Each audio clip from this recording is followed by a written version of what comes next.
আগামীকাল রথযাত্রা উৎসব, আর সেই উপলক্ষেই সেজে উঠেছে দীঘার নবনির্মিত জগন্নাথ ধাম। ইতিমধ্যেই মুখ্যমন্ত্রী মমতা বন্দ্যোপাধ্যায় পৌঁছে গিয়েছেন সেখানে, সেরে নিয়েছেন তার প্রয়োজনীয় বৈঠক। গোটা দীঘাকে মুড়ে ফেলা হয়েছে নিরাপত্তার চাদরে, মোতায়েন রয়েছে প্রায় ৩,০০০ পুলিশকর্মী। আশঙ্কা করা যাচ্ছে এই রথযাত্রা উপলক্ষে প্রায় ২ লক্ষেরও বেশি মানুষ ভিড় জমাতে চলেছেন দীঘাতে। শোনা যাচ্ছে দীঘায় থাকা পুরনো জগন্নাথ মন্দিরটিকে মাসির বাড়ি রূপে নবনির্মিত করা হয়েছে এবং সেখানেই ৭ দিন থাকবেন জগন্নাথ দেব।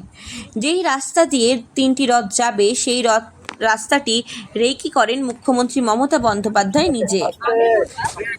এবং মন্দিরের প্রধান পুরোহিত রাধারমন দাস জানান, কাল সকাল ৯টায় মূর্তি বের করা হবে মন্দির থেকে। শুরু হবে পাহান্ডি বিজয় উৎসব। দুপুর ২টোর সময় আসবেন মুখ্যমন্ত্রী নিজে। সোনার ঝাঁটা দিয়ে রাস্তা পরিষ্কার করে রথের দড়িতে টান মারবেন তিনি।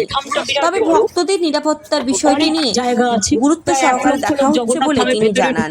রথের দড়িতে যাতে সবাই হাত দিতে পারে, সেই জন্যই আসল রথের দড়ির সাথে ব্যারিকেডের দড়িও ছোঁয়ানো থাকবে।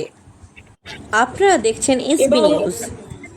দয়া করে চ্যানেলটিকে সাবস্ক্রাইব করবেন। যারা আসবে সকালে জগন্নাথ ধাম দেখতে পারে, তারা যদি একদিকে এসে আর একদিকে বেরিয়ে যায় রথ দেখে, কোনো অসুবিধে নেই। তাহলে আবার অন্য লোকেরা সুযোগ পাবে। একসাথে তো এত লোককে জায়গা দেওয়ার ক্ষমতা প্রভুই জানে। যাই হোক, মানুষ আসুক, কিন্তু তারা জগন্নাথ ধাম মন্দির খোলা থাকবে, কারণ আমরা পাথরের মূর্তিটা থাকবে, নিম কাঠের মূর্তিটা আমরা নিয়ে আসবো রথে। সেটাও তুলবে ৯:৩০ পর। ৯:৩০ পর থেকে তারা রথ দর্শন করতে পারবে।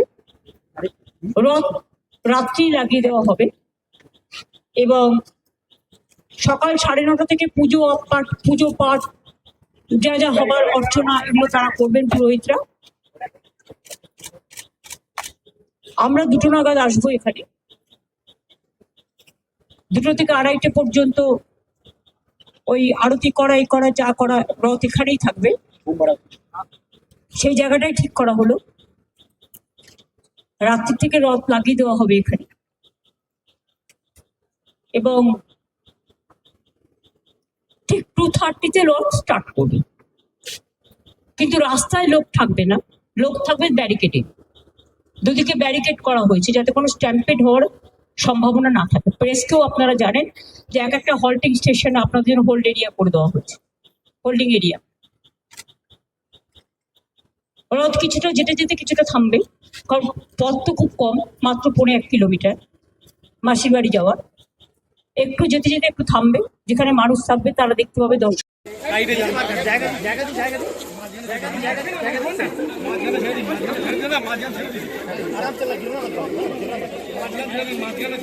পড়ে যাবে। চলো চলো, সাইড হয়ে যাও। একটু পিছনে হয়ে যাও, হাঁটার স্পেসটা তো দাও।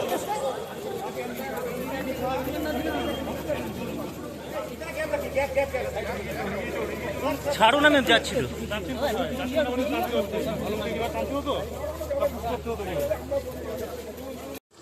जो हमारा फेयर हुआ है वो हमारा जगन्नाथ धाम बहुत बड़ा एक अभी बहुत बड़ा तीर्थ स्थान हो गया है।